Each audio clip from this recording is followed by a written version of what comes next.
देश के कई राज्यों में मानसून आफत बनकर बरस रहा है। असम, जम्मू कश्मीर और गुजरात सहित कई हिस्सों में लगातार हो रही भारी बारिश और बाढ़ ने जनजीवन अस्त व्यस्त कर दिया है। कहीं नदियां उफान पर हैं तो कहीं बादल फटने और अचानक आई बाढ़ ने लोगों की मुश्किलें बढ़ा दी हैं।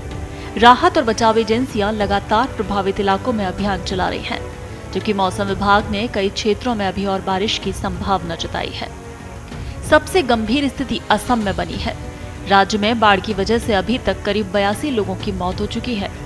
असम राज्य आपदा प्रबंधन प्राधिकरण के अनुसार शुक्रवार को बाढ़ से जुड़ी घटनाओं में 2 और लोगों की जान चली गई। हालांकि राहत की बात यह है कि फिलहाल किसी व्यक्ति के लापता होने की सूचना नहीं है। राज्य के शिवसागर, गोलाघाट, जोरहाट, नगांव और चराईदेव जिले सबसे ज्यादा प्रभावित हैं। इन 5 जिलों के 17 राजस्व क्षेत्रों और 379 गांवों में बाढ़ का असर देखा जा रहा है। करीब 2 लाख लोग इस प्राकृतिक आपदा से प्रभावित हैं।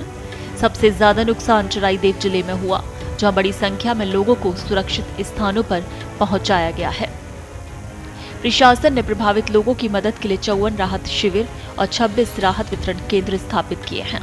राष्ट्रीय आपदा मोचन बल NDRF, राष्ट्रीय राज्य आपदा मोचन बल SDRF और स्थानीय प्रशासन संयुक्त रूप से राहत और बचाव कार्य में जुटे हैं।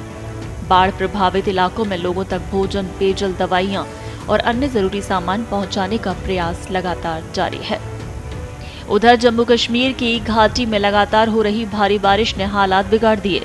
दक्षिण कश्मीर के शोपियां जिले के ऊपरी इलाकों में बादल फटने की घटनाओं के बाद अचानक आई बाढ़ से कई गांव प्रभावित हो गए। तेज बहाव के कारण कई मकानों, सड़कों और कृषि भूमि को नुकसान पहुंचा है। SDRF की टीमें प्रभावित क्षेत्रों में राहत और बचाव अभियान चला रही हैं। स्थानीय प्रशासन नुकसान का आकलन कर रहा है और प्रभावित परिवारों को सुरक्षित स्थानों पर पहुंचाने का काम जारी है।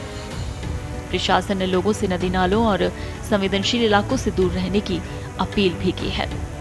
वहीं गुजरात में भी मानसून का असर लगातार देखने को मिल रहा है। खेड़ा जिले के वसु क्षेत्र में मुख्य बाजार से लेकर रिहायशी इलाकों तक जलभराव की स्थिति बनी है। कई घरों, दुकानों में बारिश का पानी घुस गया, जिससे लोगों का दैनिक जीवन प्रभावित हो गया। आणंद जिले में बारिश के दौरान दर्दनाक हादसा भी सामने आया, जहां SP कार्यालय के पास बारिश के पानी में खेल रहे 3 बच्चे तेज बहाव में बह गए। सूचना मिलते ही फायर ब्रिगेड की टीम मौके पर पहुंची और तीनों बच्चों को बाहर निकाल लिया। हालांकि अस्पताल में इलाज के दौरान मासूम प्रीतिबेन सोलंकी की मौत हो गई और अन्य बच्चों का उपचार जारी है। मौसम विभाग ने आज शनिवार को भी गुजरात के खेड़ा जिले सहित कई इलाकों में भारी बारिश की संभावना जताई है। इसे देखते हुए प्रशासन अलर्ट पर है और निचले इलाकों में रहने वाले लोगों को सतर्क रहने की सलाह दी गई है।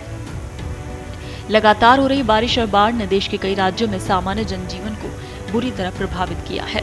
प्रशासन राहत और बचाव कार्य में जुटा है, लेकिन मौसम विभाग की चेतावनी को देखते हुए आने वाले दिनों में भी स्थिति चुनौतीपूर्ण बनी रह सकती है।